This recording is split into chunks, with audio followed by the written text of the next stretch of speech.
नमस्कार साथियों, भक्ति मार्ग चैनल में आपका स्वागत है। आज हम बात करेंगे घृष्णेश्वर ज्योतिर्लिंग की, जो द्वादश ज्योतिर्लिंगों में सबसे छोटा ज्योतिर्लिंग माना जाता है और 12वें नंबर का ज्योतिर्लिंग है। ऐसी ही धार्मिक चर्चाओं पर बने रहने के लिए चैनल को सब्सक्राइब कीजिए और वीडियो पसंद आए तो एक लाइक अवश्य कीजिए। घृष्णेश्वर ज्योतिर्लिंग महाराष्ट्र के औरंगाबाद जिले में एला गंगा नदी और एलोरा गुफाओं के नज़दीक में स्थित है। यहाँ की यात्रा ज्योतिर्लिंग,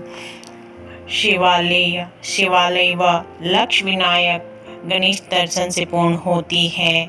ये सभी तीर्थ 500 मीटर की दूरी पर हैं।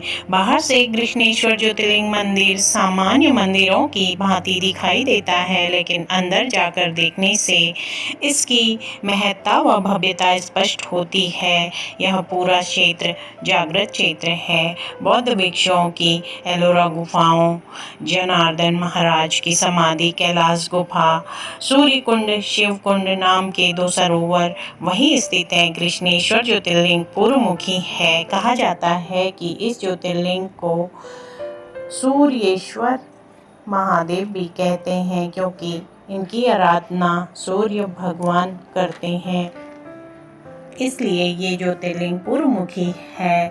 सूर्य देव के द्वारा पूज्य होने के कारण यह ज्योतिर्लिंग दैविक व भौतिक तापों का हरण कर धर्म, अर्थ, काम, मोक्ष जैसे पुरुषार्थिक सुख प्रदान करते हैं।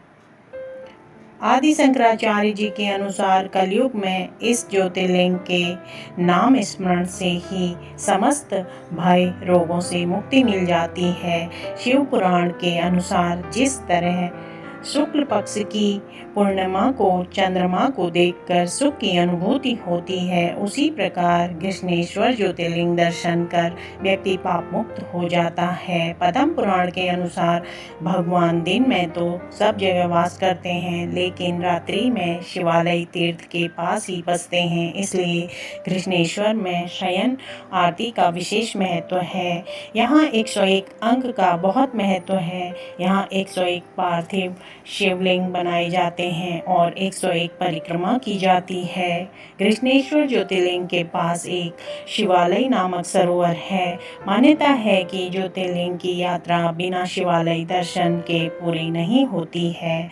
इच्छित फल की प्राप्ति शिवालय के आशीर्वाद से ही होती है। निसंतान दंपति को सूर्योदय से पूर्व शिवालय सरोवर के दर्शन के बाद ज्योतिर्लिंग दर्शन करने से उत्तम संतान की प्राप्ति होती है। शिवालय तीर्थ में ऋषि मुनि महर्षि और सभी तीर्थों के अलग अलग साधना स्थल हैं।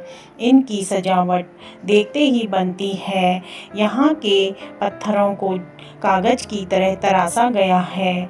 मलुजी भोंसले के महल में एक गणेश जी का छोटा सा मंदिर है, जिसको लक्ष्मी विनायक कहा जाता है। शिवाजी महाराज के जन्म से पूर्व लक्ष्मी विनायक जी ने ही उनकी माता जीजाबाई को स्वप्न में दर्शन देकर पुत्रवती होने का आशीर्वाद दिया था। राष्ट्रभक्त पुत्र को जन्म देकर जीजाबाई लक्ष्मी विनायक गणेश जी की आराधना करने लगी। घृष्णेश्वर मंदिर 13वीं-14वीं शताब्दी में मुगल मराठा संघर्ष के दौरान कई बार नष्ट हुआ और अनेक बार उनका पुनर्निर्माण हुआ। 16वीं सदी में बेरुल के मालोजी भोंसले ने फिर से इस मंदिर का पुनर्निर्माण कराया था। मुगल साम्राज्य के पतन के बाद इंदौर की रानी अहिल्याबाई होलकर ने 18वीं सदी में वर्तमान मंदिर का पुनर्निर्माण करवाया। मंदिर का निर्माण लाल पत्थरों से किया गया है। इनमें तीन द्वार हैं। गर्भगृह के ठीक सामने 24 स्तंभों से निर्मित विस्तृत सभा मंडप है। भक्तगण यहीं से दर्शन लाभ लेते हैं। मंदिर के अंदर जाने के लिए पुरुषों को खुले बदन से जाना होता है।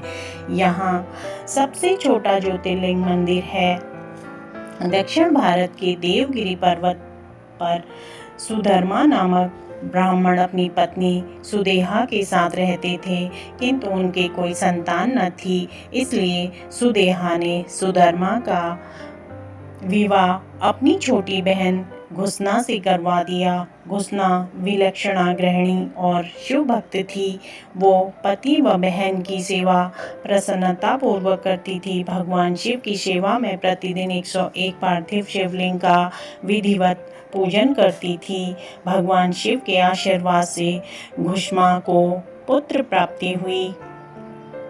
अब सुदेहा की बहन के पुत्र से ईर्ष्या होने लगी और उसने घुष्मा के पुत्र की हत्या करके उसको उसी कुंड में डाल दिया जिसमें घुष्मा शिवलिंग विसर्जित करती थी। पुत्र हत्या की जानकारी मिलने पर भी घुष्मा किंचित मात्र दुखी नहीं हुई। बिना शोक किए शिव के भरोसे धैर्य धारण किए और वापस शिव भक्ति में लग गई। एक दिन वह पूर्ववत स्वस्थ मनचित से शिव के नामों का उच्चारण करती और शिवालय तालाब में पार्थिव शिवलिंगों का विसर्जन करके लौट रही थी कि मरे हुए पुत्र के रूप में साक्षात शिव घुष्मा के चरणों में ऐसे लिपट गए जिस प्रकार उनका पुत्र बाहर से आने पर पैर पड़ता था। घुष्मा को लड़के के मरने पर शोक न हुआ, उसी प्रकार उसके जी उठने से कोई हर्ष भी न था।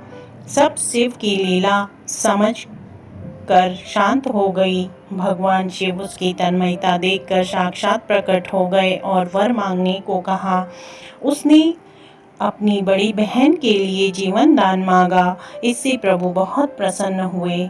घुष्मा ने कहा, हे भगवान, यदि आप मुझ पर प्रसन्न हो तो आप जनहित के लिए सदा यहीं निवास करें।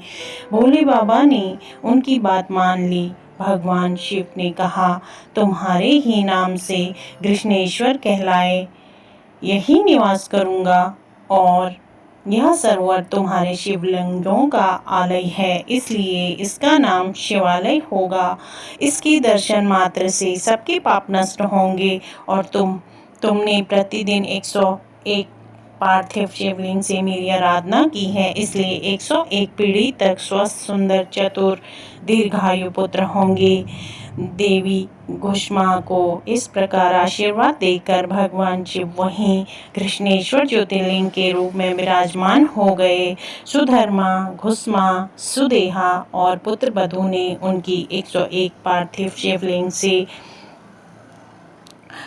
पूजा की, 101 दीप जलाकर पूजा की और 101 परिक्रमा की। इसलिए यहाँ 101 नंबर का बहुत महत्व है। यह आज यहीं तक। वीडियो पसंद आए तो लाइक करें और सब्सक्राइब करें। धन्यवाद।